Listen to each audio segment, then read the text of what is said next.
दोस्तों, आज हम एक ऐसे आईएएस अधिकारी के बारे में बात कर रहे हैं जिन्होंने यूपीएससी परीक्षा पास करके रैंक दूसरी लाए। इसके बाद इन पर नशे की हालत में गाड़ी चलाने का आरोप लगा तथा हिट एंड रन केस के तहत इनका निलंबन भी हुआ। इसके अलावा उनकी नियुक्ति के बाद मात्र 6 दिनों में ही इनका तबादला हो गया, जो भारत में सबसे कम समय के लिए कलेक्टर बने। तो आइए जानते हैं इस आईएएस अधिकारी के बारे में। इनका नाम है श्रीराम वेंकटरमन। श्रीराम वेंकटरमन एक ऐसे आईएएस अधिकारी हैं जिन्होंने न केवल संघ लोक सेवा आयोग की सबसे कठिन परीक्षा सिविल सेवा परीक्षा को क्रैक किया, बल्कि इसमें दूसरा रैंक भी हासिल किया। वह 2012 का यूपीएससी टॉपर रहे थे। इस परीक्षा को पास करने में लोगों को 5 से 10 साल लग जाते हैं। वहीं कुछ चुनिंदा आईएएस ऐसे भी होते हैं जिन्हें बहुत जल्द सिलेक्शन मिल जाता है, लेकिन जरा सोचिए कि महज 6 दिन में उनका तबादला हो जाए तो उस अफसर के लिए कितनी मुश्किल होगी। आईएएस श्रीराम वेंकटरमन के साथ भी ऐसा ही हुआ। आईएएस श्रीराम वेंकटरमन पर 2019 में शराब के नशे में गाड़ी चलाने का आरोप लगाया था और नशे में उसी दौरान उन्होंने एक पत्रकार को टक्कर मार दी थी। इस घटना में पत्रकार के एम बशीर की मौत हो गई थी। आपको बता दें कि 35 वर्षीय बशीर सिराज ब्यूरो चीफ थे। इसके बाद केरल सरकार ने उन्हें अलपुझा जिले का कलेक्टर बनाया तो वहां के लोगों ने उनका विरोध किया।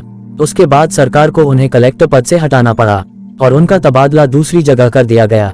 एमबीबीएस करने के बाद वेंकटरमन ने यूपीएससी सिविल सेवा परीक्षा की तैयारी की और दूसरे प्रयास में सफल हुए।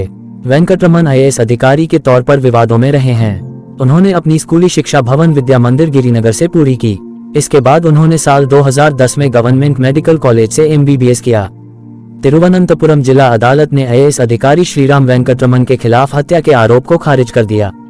केरल सरकार ने साल 2020 में वेंकटरमन का निलंबन भी रद्द कर दिया था। इसके बाद उन्हें स्वास्थ्य विभाग का संयुक्त सचिव बनाया गया था।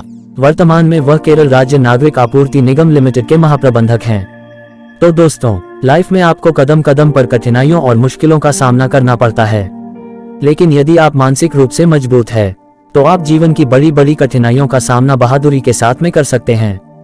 जीवन में यदि आपके सामने कितनी भी बड़ी मुश्किल क्यों ना आ जाए, आपको सिर्फ एक बात याद रखनी है और अपने आप को बोलना है कि कोई भी मुश्किल और कठिनाइयां और समस्या मुझसे बड़ी नहीं है। जिंदगी में हर इंसान के जीवन में एक समय ऐसा आता है जब उसको लगता है कि अब सब कुछ खत्म हो गया है। तो उस समय यदि आपके अंदर आगे बढ़ने की हिम्मत होती है तो ही आप सफलता के शिखर को छू पाते हैं। किसी काम की सफलता के लिए शक्ति हमारे अंदर ही है। हमें अपने लक्ष्य की ओर एक नजर डालनी होगी और पूरी दृढ़ता के साथ अपने सपनों को पाना होगा। ये ठीक है, हमारे रास्ते में कठिनाइयां आ सकती हैं, लेकिन हमें इनका सामना करना चाहिए। हमारे पास हारने का विकल्प नहीं है, हमारे पास सिर्फ जीतने का विकल्प है। जब हम सकारात्मक सोचते हैं तो हमें सकारात्मक नतीजे मिलते हैं। हमारे विश्वास के अनुसार हम अपने जीवन को आकर्षक बना सकते हैं।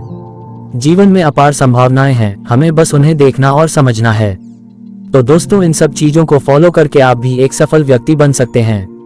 दोस्तों, आपको ये कहानी कैसी लगी कमेंट बॉक्स में जरूर बताएं तथा ऐसे ही और अपडेट पाने के लिए चैनल को सब्सक्राइब करें और प्रमोट करें।